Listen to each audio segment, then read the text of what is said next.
Selamat pagi anak-anak. Selamat pagi grade 3, grade 4, grade 5, and grade 6. Gimana nih kabarnya hari ini? Coba Ibu Ruth tanya nih, siapa yang sudah selesai SLC-nya? Wah, cukup banyak juga ya. Nah, yang belum selesai SLC, gak apa-apa anak-anak, sabar ya. Nanti akan selesai pada waktunya. Nah, kita juga akan liburan ini anak-anak ya, selama 1 minggu lebih. Nah, jadi kita akan bersama-sama ya menikmati waktu bersama dengan keluarga. Tapi sebelum itu, hari ini kita juga mau mendengarkan ya kisah dari seorang atau tokoh dari Alkitab ya yang hidupnya itu cukup berat ya, hidupnya cukup berat tapi dia tetap taat dan mau setia sama Tuhan. Siapa kira-kira? Kalau anak-anak chapel sebelumnya mendengarkan dengan baik-baik ya yang disampaikan Bapak Iko, pasti anak-anak tahu. Siapa anak-anak? Iya, benar sekali. Tentang ya Yusuf. Nah, tapi sebelum itu kita mau berdoa dulu dan memuji Tuhan. Oke anak-anak? Yuk mari kita berdoa. Tuhan Yesus, kami mengucap syukur untuk pagi hari ini. Kami masih bisa bangun dengan keadaan sehat, segar. Kami masih bisa menikmati berkat-berkat-Mu Tuhan. Dan kami juga sudah menyelesaikan SLC. Bahkan ada juga yang hari ini akan melanjutkan SLC. Tapi Engkau tolong berkati Tuhan kami semua. Dan hari ini juga Tuhan kami akan mendengarkan firman-Mu melalui Yusuf Tuhan. Kami mau melihat bahwa Engkau juga memegang tangan Yusuf. Engkau membantu Yusuf, Engkau menolong Yusuf di setiap perjalanan kehidupan Yusuf. Dan kami mau belajar Tuhan seperti Yusuf yang taat dan setia kepada Engkau. Berkati kami, berkati hati kami, pikiran kami, supaya kami fokus mendengarkan cerita-Mu melalui Yusuf. Terima kasih Tuhan Yesus, kami siap memuji Engkau dan mendengarkan firman-Mu. Di dalam nama Tuhan Yesus, haleluya, amin. Oke, nah anak-anak kita ya mau memuji Tuhan dulu supaya kita seger nih ya kan. Badan kita bisa gerak-gerak begitu ya. Nah dan nanti waktu mendengarkan firman Tuhan kita bisa sama-sama menyimak dengan sungguh-sungguh dengan fokus. Oke, mari kita memuji Tuhan.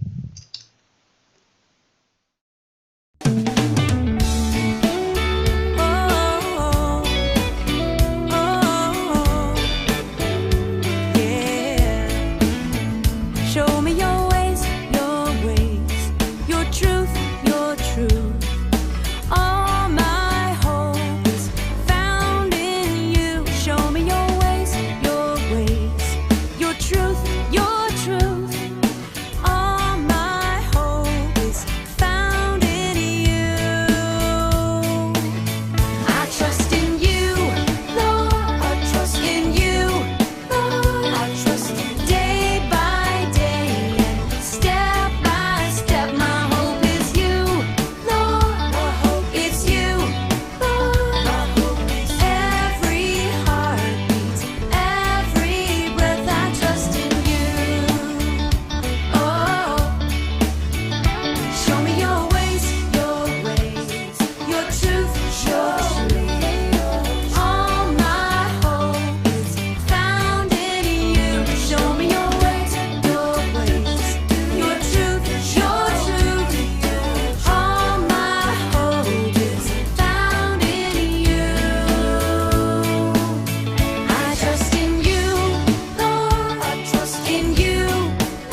anak-anak ya, kita sekarang mau lihat nih perjalanan dari seorang Yusuf.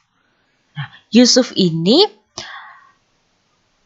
anaknya bapak siapa ya anak-anak ya? Benar sekali ya, Yusuf ini adalah anaknya bapak Yakub. Nah, bapak Yakub ini mempunyai 12 anak dan Yusuf adalah anak yang ke-11 ya. Benar sekali. Oke anak-anak, kita akan lihat ya sama-sama bagaimana sih Yusuf ini ya, apakah rukun dengan saudara-saudaranya ya kan? Terus apa yang akan dilakukan saudara-saudaranya? Ya, mari kita lihat bersama-sama. Nah, anak-anak ya.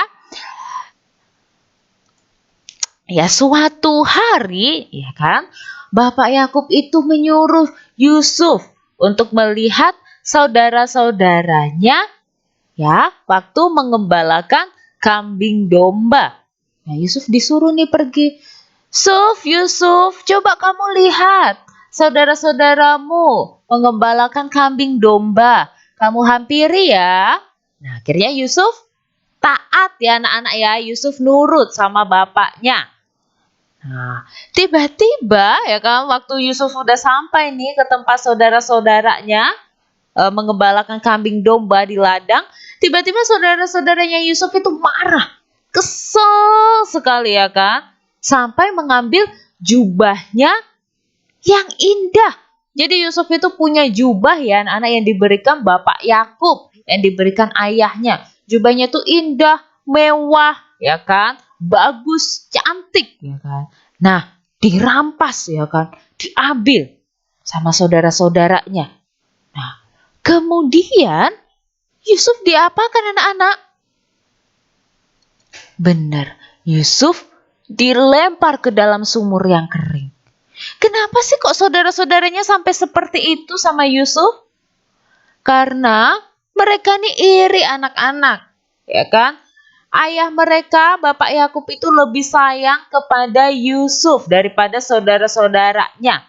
Makanya saudara-saudara Yusuf itu kesel sama Yusuf, pengen membunuh Yusuf, ya kan? Saking marahnya. Yusuf ini disayang-sayang terus, dibeliin jubah yang bagus, ya kan? Kami nggak pernah. Nah, saudara-saudaranya iri. Nah, anak-anak enggak ada kan yang iri sama saudara-saudaranya? Ibu Ruth percaya enggak ada. Semuanya baik-baik saja. Hidup rukun, damai bersama saudara-saudara, anak-anak, ya kan? Nah, setelah Yusuf masuk nih ya kan di dalam sumur kering, terus jubahnya yang tadi anak-anak ya, yang ini dicelupkan ke darah kambing. Nah, supaya ayahnya ya atau Bapak Yakub ini tidak mengetahui perbuatan saudara-saudaranya terhadap Yusuf. Nah, setelah itu anak-anak, ya kan, Bapak Yakub sedih karena saudara-saudaranya ini bilang, anak-anaknya yang banyak ini bilang, ayah, ini kayaknya jubahnya Yusuf. Ya kan, aku menemukan jubahnya Yusuf ini udah lumuri darah. Ini kayaknya Yusuf diterkam sama binatang buas waktu tadi menghampiri kami. Nah, terus Yusuf sedih. Terus Yakub sedih. Ya, Yakub menangis. Nah, karena anak yang dikasihinya dipikirnya sudah meninggal gitu ya.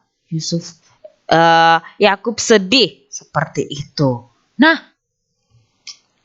terus apa yang dilakukan saudara-saudara Yusuf kepada Yusuf? Nah, setelah Yusuf dimasukkan di dalam sumur kering anak-anak, Yusuf diangkat lagi nih.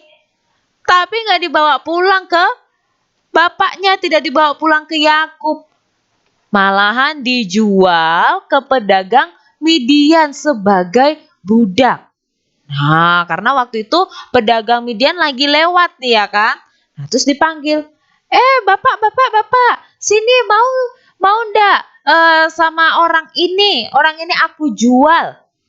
Akhirnya Yusuf dijual sama saudara-saudaranya. Nah, setelah itu anak-anak, ya, pedagang Midian menjual lagi ya kan kepada Potifar.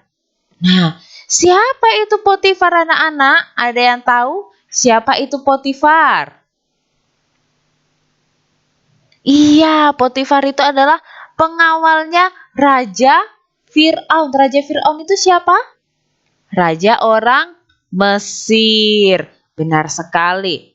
Nah, akhirnya Yusuf ya tinggal bekerja di rumah Potifar. Tapi anak-anak, Yusuf ini sangat rajin, ya kan? Sangat jujur, kerjaannya bagus, kerjaannya beres. Dia mengerjakannya dengan tanggung jawab, anak-anak, ya kan? Nah, coba sekarang Ibu Guru tanya nih, apakah anak-anak sudah mengerjakan tanggung jawab anak-anak dengan bagus, dengan baik? Pasti sudah ya, seperti Yusuf. Meskipun Yusuf kesulitan, ya kan? Tapi Yusuf mau tetap mengerjakan dengan baik, dengan bagus, dengan maksimal. Nah, karena rajin dan jujur, ya kan? Si Potifar ini anak-anak senang terhadap Yusuf. Potifar ini bangga, ya kan, mempunyai Yusuf yang bisa bekerja dengan baik. Nah, tapi suatu hari anak-anak, ya kan, istri Potifar ini mengajak Yusuf berbuat jahat. Nah, berbuat jahat. Yusuf tahu itu tidak baik. Itu tahu kalau salah, ya kan? Sama Tuhan tidak boleh, dilarang sama Tuhan. Tapi istri Potifar ini tetap merayu-rayu, ya kan? Tetap membujuk Yusuf. Ayolah, Yusuf, kan kamu ganteng, aku mau kamu sayang-sayang. Nah, padahal sudah punya suami loh ya anak-anak istrinya Potifar ini. Ya bapak Potifar itu ya anak-anak suaminya. Tapi ya kan udah punya suami masih rayu-rayu Yusuf. Memang sih anak-anak Yusuf ini ganteng ya kan, gagah begitu. Ya tapi kan gak boleh ya kan. Udah punya suami, masih rayu-rayu orang lain. Nah, Yusuf tahu itu tidak benar di mata Tuhan. Makanya Yusuf menolak. Nah, waktu Yusuf menolak, tidak mau.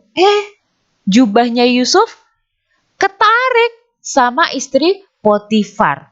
Nah, akhirnya istri Potifar ambil kesempatan ya anak-anak. Ya kan, tapi kesempatan buruk. Nah, istri Potifar bilang dong sama suaminya, sama bapak Potifar, ya kan, ini Yusuf tadi tuh mau melakukan hal yang jahat sama aku. Ya, kaget ya anak-anak si Yusuf. Aku loh menolak. Loh, yang ngajak berbuat jahat itu loh kamu. Kok kamu bilang kalau aku yang ngajak berbuat jahat? Gimana sih? Nah, ya kan, Yusuf difitnah. Kemudian Potifar sangat marah. Potifar marah sekali sama Yusuf, kecewa sama Yusuf. Karena kan awal-awalnya Potifar bangga ya kan, senang dengan pekerjaannya Yusuf. Tetapi dapat informasi yang buruk dari istrinya, bapak Potifar marah. Nah, sampai bapak Potifar ini memenjarakan Yusuf. Nah, Yusuf dimasukkan ke dalam penjara anak-anak. Nah, anak-anak di dalam penjara pun Yusuf tetap percaya dan taat sama Tuhan. Sebenarnya bisa enggak anak-anak kalau Yusuf itu marah sama Tuhan?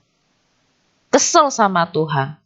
Tuhan, aku ini kan sudah melakukan hal yang benar.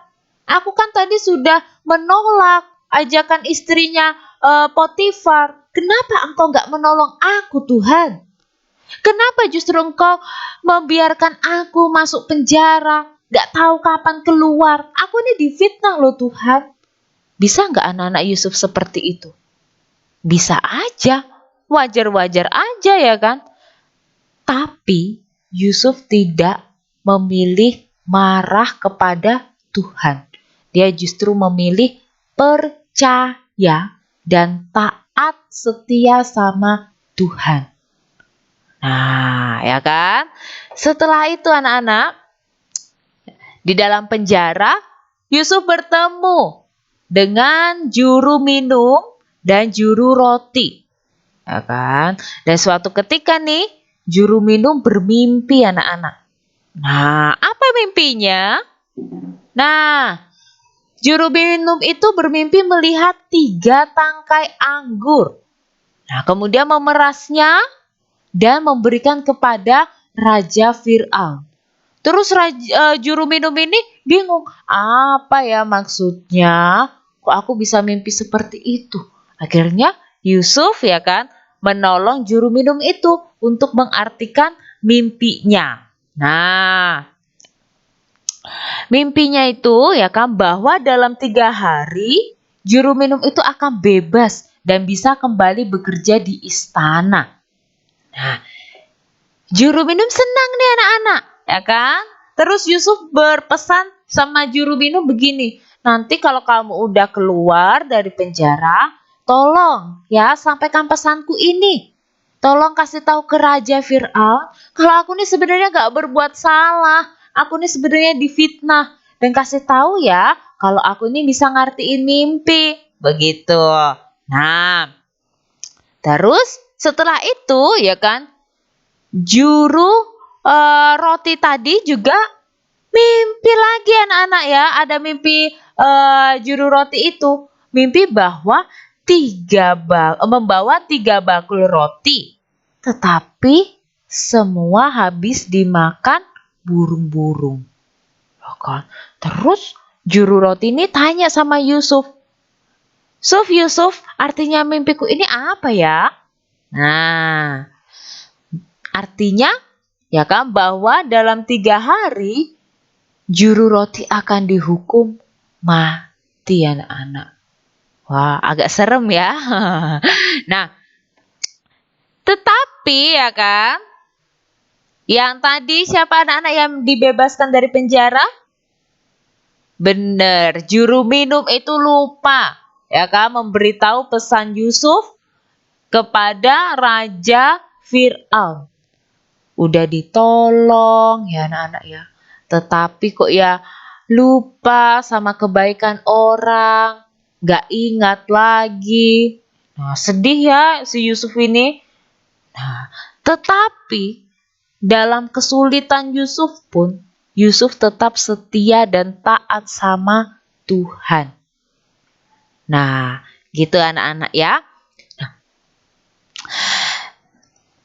oke. Suatu hari anak-anak ya, di istana Mesir, ya kan Raja Fir'aun itu bermimpi juga anak-anak. Melihat 7 ekor lembu kurus memakan 7 lembu yang gemuk. Loh, kok kurus makan yang gemuk ini gimana Ibu Ruth? Nah, itu mimpinya Raja Fir'aun. Nah, kemudian ya kan Raja Fir'aun bermimpi lagi melihat ada 7 bulir gandum kurus memakan 7 bulir gandum gemuk. Loh, gimana itu Ibu Ruth ceritanya? Ya namanya juga mimpi anak-anak ya kan. Nah, kemudian Raja Fir'aun itu gelisah anak-anak. Apa ya maksudnya mimpiku ini? Kok seperti ini ya? Kok aneh sekali? Nah, akhirnya Raja Fir'aun tuh memanggil semua ya ahli mimpi yang bisa mengartikan mimpi. Tetapi tidak ada satupun yang mengerti maksud mimpi Fir'aun. Nah, akhirnya suatu ketika datanglah juru minuman itu ya kan memberitahu kepada Raja Fir'aun. Raja, ada seorang Ibrani tapi masih di dalam penjara Raja. Itu bisa loh mengartikan mimpi. Mimpiku pernah diartikan loh Raja. Nah, akhirnya Raja Fir'aun memanggil Yusuf. Nah, kemudian Raja Fir'aun menceritakan mimpinya Raja Fir'aun ini kepada Yusuf. Nah, kemudian Yusuf mengartikan mimpi Raja Fir'aun, ya kan, bahwa akan ada datang 7 tahun kelimpahan makanan ya anak-anak di Mesir. Nah, dan juga akan datang juga 7 tahun kelaparan, ya kan? Tidak ada makanan di Mesir. Nah, ada 7 tahun kelimpahan dan 7 tahun kelaparan di Mesir. Akhirnya Yusuf bilang sama Raja Fir'aun, kan, supaya mencari orang yang bijaksana untuk menyimpan persediaan bahan makanan, supaya nanti waktu 7 tahun yang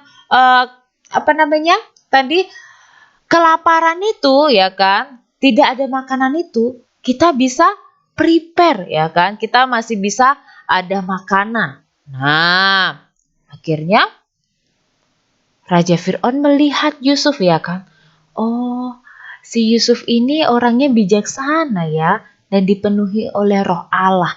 Kayaknya Yusuf ini bisa deh menghandle persediaan makanan di Mesir. Nah, akhirnya Yusuf, ya anak-anak, dipilih untuk menjadi penguasa seluruh tanah Mesir. Nah, sekarang kita sudah melihat nih anak-anak perjalanan dari Yusuf. Yusuf selama hidupnya, ya kan anak-anak, mulai dari dia masih tinggal di rumah saudara-saudaranya bersama dengan orang tuanya, bersama dengan Bapak Yakub, itu sudah tidak mulus ya anak-anak jalannya. Sudah banyak tantangan, sudah banyak masalah. Di umur 17 tahun tadi, ya kan, sudah dimasukin di sumur, bahkan dijual, ya kan. Nah, jadi anak-anak, ya, sepanjang perjalanannya Yusuf, Tuhan ngerti ndak anak-anak? Kalau Yusuf itu penuh dengan tantangan, penuh dengan permasalahan. Tahu ndak anak-anak? Tuhan pasti tahu. Tapi kenapa kok Tuhan itu tahu Ibu Ruth, tapi kenapa Tuhan tidak menolong si Yusuf? Kenapa dibiarkan aja? Nah, anak-anak, ya, Tuhan tidak membiarkan Yusuf berjalan sendirian. Nah, kalau kita lihat ya anak-anak, di Kejadian pasal 39 ayat 2 ya, Ibu Ruth bacakan di sini. Tetapi Tuhan menyertai Yusuf sehingga ia menjadi seorang yang selalu berhasil dalam pekerjaannya. Tuhan tidak pernah meninggalkan Yusuf. Tuhan tahu anak-anak, Yusuf ini dijual. Tuhan tahu Yusuf ini difitnah, ya kan? Tahu kalau Yusuf dalam penjara, bahkan dilupakan, ya kan, perbuatan baiknya. Tuhan tahu anak-anak. Tetapi Tuhan mau melihat, ya kan, apa sih yang dilakukan Yusuf kalau ada tantangan, kalau ada permasalahan. Nah, itu yang Tuhan mau lihat ya anak-anak. Jadi setiap manusia itu anak-anak punya tantangan dalam hidupnya. Nah, respon kitalah yang menentukan cara kita menyelesaikan tantangan tersebut. Ya, anak-anak, bapak ibu guru, bahkan mama papa kalian punya tantangan masing-masing. Ya kan? Semua punya tantangan, semua punya permasalahan. Apalagi di masa-masa pandemik seperti ini ya anak-anak, tantangan berat sekali. Ya kan? Kesehatan, perekonomian, keluarga, sekolah online itu juga merupakan tantangan ya anak-anak ya. Nah, kita punya nih permasalahan, tantangan hidup. Tetapi apakah kita marah sama Tuhan dengan keadaan yang sekarang ini? Coba Tuhan, kalau Engkau memusnahkan corona ini, pasti kita bisa lancar. Apakah kita seperti itu? Ataukah kita justru bisa melihat ya kan pertolongan Tuhan di tengah-tengah pandemi seperti ini? Nah, Tuhan tahu nggak anak-anak kalau kita seluruh dunia ini ya kan lagi mikirin COVID. Tahu nggak? Tahu. Ya kan, Tuhan tahu. Tapi Tuhan pengen kembali lagi ya melihat respon kita. Bagaimana kita menyikapi itu. Ya kan, sama seperti Yusuf. Yusuf setia sama Tuhan walaupun banyak sekali tantangan di dalam hidupnya. Ya. Coba kalau misalnya Tuhan kasih kemudahan sama Yusuf.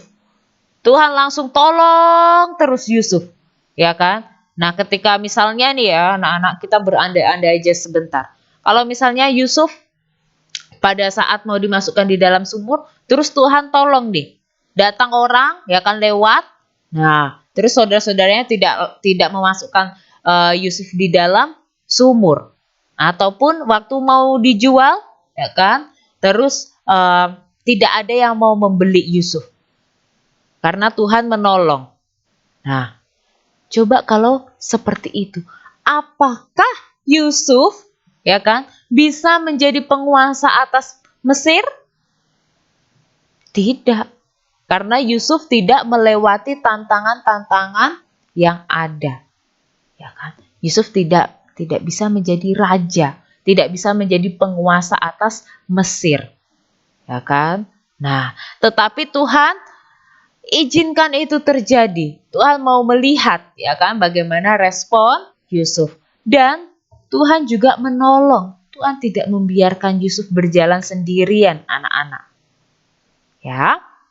Makanya sampai akhirnya Yusuf menjadi penguasa atas Mesir. Nah, anak-anak, Tuhan itu melukis kisah hidup kita. Ya kan? Suka, duka, semua ada di dalam hidup kita. Dari awal sampai sekarang ini, bahkan sampai masa depan kita. Nah, jadi anak-anak, mari tetap percaya kalau Tuhan itu menulis ya kan, membuat cerita hidup kita itu sangat indah pada akhirnya. Tetapi yang perlu kita ketahui ya kan, di dalam Roma 8 ayat 28 itu ya kan, kita tahu ya kan, bahwa rancangan Allah itu adalah rancangan yang terbaik. Tapi syaratnya satu. Apa anak-anak? Percaya. Syaratnya menyerahkan semuanya kepada Tuhan. Syaratnya setia sama Tuhan. Ya. Jadi anak-anak kita sudah belajar dari kisah perjalanannya Yusuf. Kalau Yusuf tidak masuk di dalam sumur, tidak dijual, tidak masuk dalam penjara, Yusuf tidak juga akan menjadi penguasa atas Mesir. Tetapi Yusuf mau mengikuti ceritanya Tuhan sehingga dia bisa menjadi penguasa atas Mesir dan bisa memberkati saudara-saudaranya. Oke? Nah, mari kita belajar dari Yusuf ya anak-anak. Jadi tetap semangat ya. Tetap berserah kepada Tuhan karena Tuhan juga yang akan menolong hidup kita. Oke, mari kita berdoa. Tuhan, kami mengucap syukur untuk firman Tuhan yang sudah kami dengarkan pagi hari ini. Kami mau belajar Tuhan dari seorang Yusuf yang terus setia, terus taat kepada Engkau, walaupun Yusuf hidupnya penuh dengan tantangan. Tetapi Yusuf mau mengikuti proses Engkau Tuhan.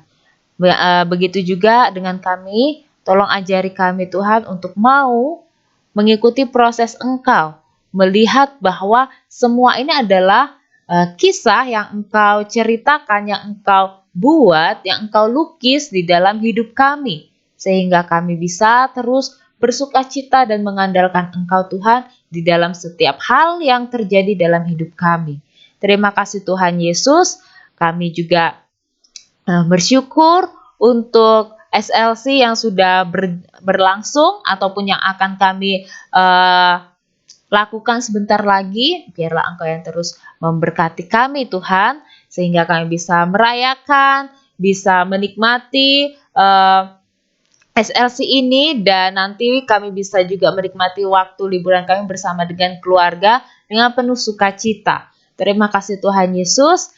Inilah yang menjadi doa dan ucapan syukur kami di dalam nama-Mu. Haleluya. Amin. Oke, anak-anak, terima kasih ya waktunya sudah mendengarkan Ibu Ruth dengan baik. Ya, semoga kita semakin dikuatkan, ya kan? Semakin disegarkan oleh firman Tuhan yang tadi kita dengarkan bersama-sama. Oke, kita akan menyanyikan, ya kan, lagu penutup kita supaya lebih menguatkan anak-anak. Oke, kita nyanyi bersama-sama ya.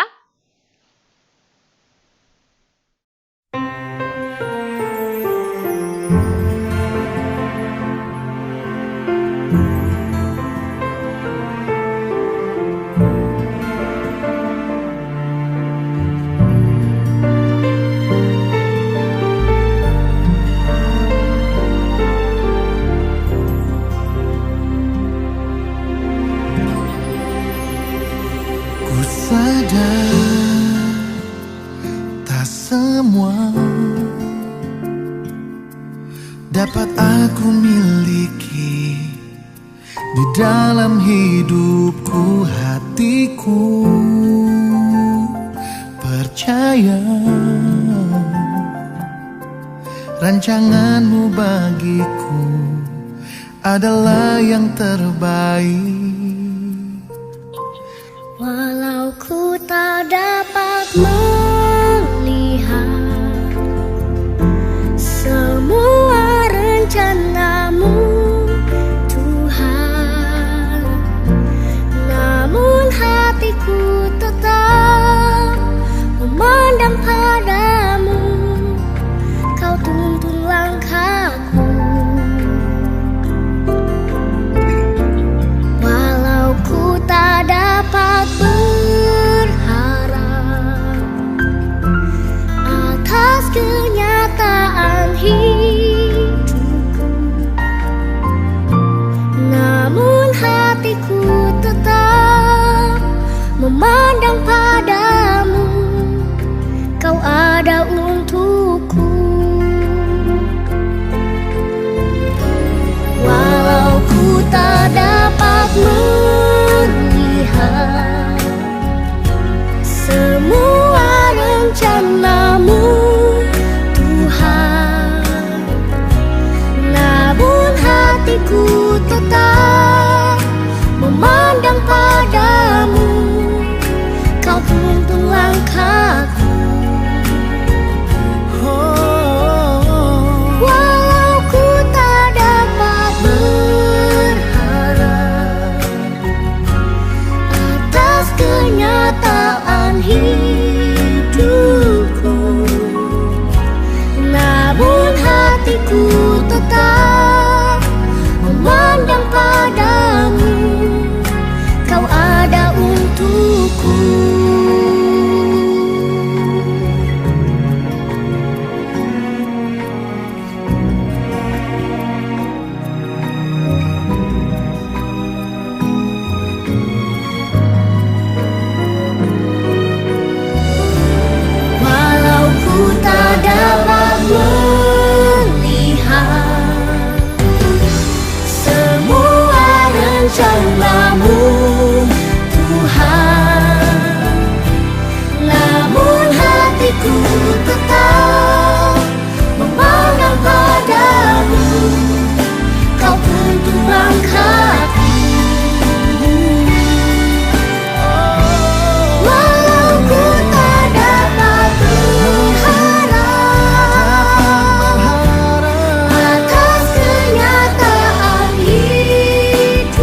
Oke anak-anak, kita sudah menyelesaikan chapel kita hari ini ya. Semoga memberkati kita semua. Oke, selamat berlibur ya kan. Selamat menikmati waktu bersama dengan keluarga. Jangan lupa tugas-tugasnya yang masih belum selesai nih, ayo diselesaikan ya anak-anak ya. Nah, tetap semangat. God bless you. Bye-bye.